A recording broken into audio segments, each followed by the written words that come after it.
Right, you may or may not want to watch this video, but if you don't watch, you will miss some postscript type things.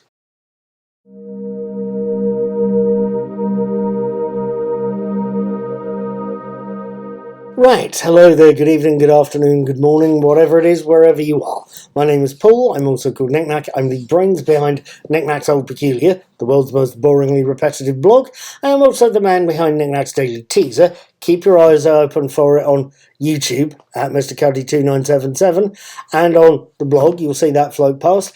And I also talk about TV shows and plays and movies that I've watched. I called Tetris a few weeks ago. I also saw the Year of the Sex Olympics, which is a lot less scurrilous than you'd think. It's by the guy that wrote Quatermass, so you know. But I saw those recently, and I've since moved on to starting to watch episode and series 3 of The Mandalorian. Last night was the 5th of June, and I caught episode 2. The Mines of Mandalore. That is, after all, the way. Episode 2, Chapter 18, The Mines of Mandalore, opens with a summary of earlier episodes and reminds us that Din Djarin, Pedro Pascal, the Mandalorian of the show's title, has to bathe in the living waters under the Mines of Mandalore itself, and then return to his people with the proof he's done so. The scene shifts to show us the Mandalorian arriving at the tattooing workshop of Pelimoto, Amy Sedaris. Instead of leaving with the IG memory circuit he wants, Peli talks him into buying the aging droid R5-D4. As Peli puts it, R5-D4 is as good as the day it came back from serving in the rebellion. Yeehaw. Yeehaw. Post-titles, we see the Mandalorian heading for Mandalore itself, giving Grogu a lecture on how Mandalorians were expected to navigate themselves from any point of the galaxy to anywhere else in the galaxy. It's something that Grogu seems entranced by. He also seems entranced by the amount of rain hitting the Mandalorian's ship as it lands outside the ruins of Sundari on Mandalore, which is the city built over the mines themselves. Once R5 checks the atmosphere, our hero knows he can comfortably head for the caves, a set of caves that are exactly where the Mandalorian's troubles start. As, after he's attacked and imprisoned by a hideous cyborg thing, he's forced to send Grogu and R5 from help, from the only other person Din knows who is in the area.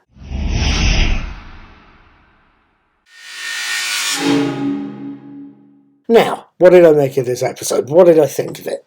First things first, coming in at 42 minutes and 25 seconds, The Mines of Mandalore is another comparatively short episode. It's something I welcome.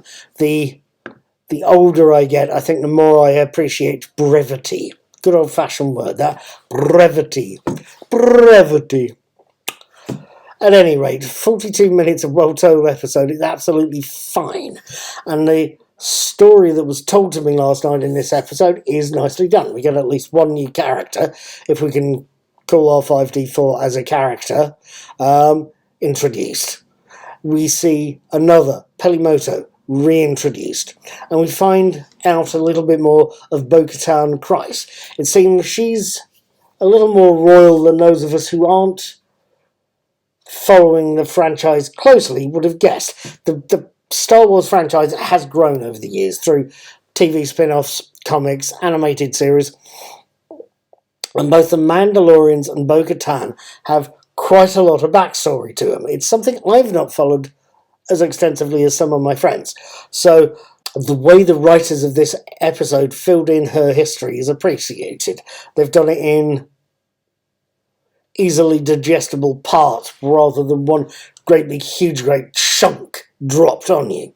That is fine by me, and it's very appreciated. There's other things as well. First, Sakoff's performance as Bo-Katan is incredibly regal, very regal, I should say, suitably restrained, and very much unlike her gung-ho performance as Starbuck in the rebooted Battlestar Galactica. Secondly, the design work on the ruined Mandalore is absolutely incredible. It really is.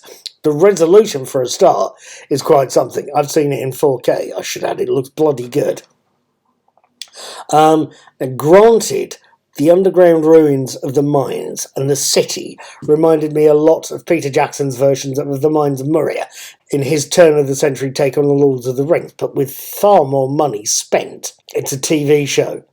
It's getting a lot more money, I think, with inflation than the Lord of the Rings movies, I think.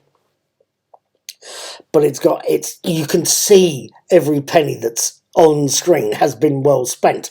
And I can only hope the sort of money that Disney Plus must be spending on this episode and this series filters through to Doctor Who at some point. It would be good to see that on screen by the BBC. Those sets, those mats, those digital backgrounds are superb. They really are. They honestly made me feel as if I was watching people on an alien world, not a bunch of actors wandering around a studio covered in green felt, like the stuff I'm actually sitting in front of. Frankly, it is the sort of design that can help keep a body glued to a show. And me, I am glued. That is frankly why I am going to be back next week. I'm recording this and will be uploading this to YouTube on Tuesday the 6th of June. I will be watching episode 3, chapter 19, The Convert, on Monday the 12th of June 2023, and I will have my written and video reviews up on Tuesday the 13th of June. I will, I hope, see you then. You can let me know what you thought of the episode. You can let me know what you thought of my review. Please feel free to leave a comment, so long as you hit subscribe and ding the notification bell. That way you'll find out when I see it. I will see you next week.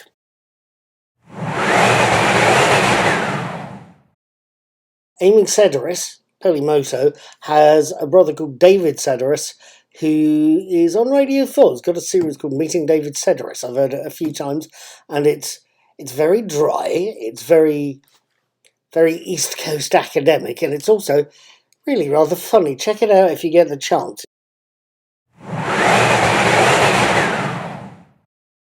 Right, as the official second postscript or footnote for the evening, the Star Wars backstory, the franchise, the background universe has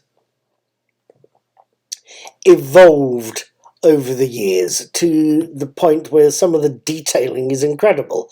The R2 stroke R5 astromech droids have been called astromech droids for several years. It's apparently they're a type of droid specifically developed so they can help you pilot an X-Wing fighter, if you've got one parked in the garage, and also they're built by a fictional company called Industrial Automaton. That kind of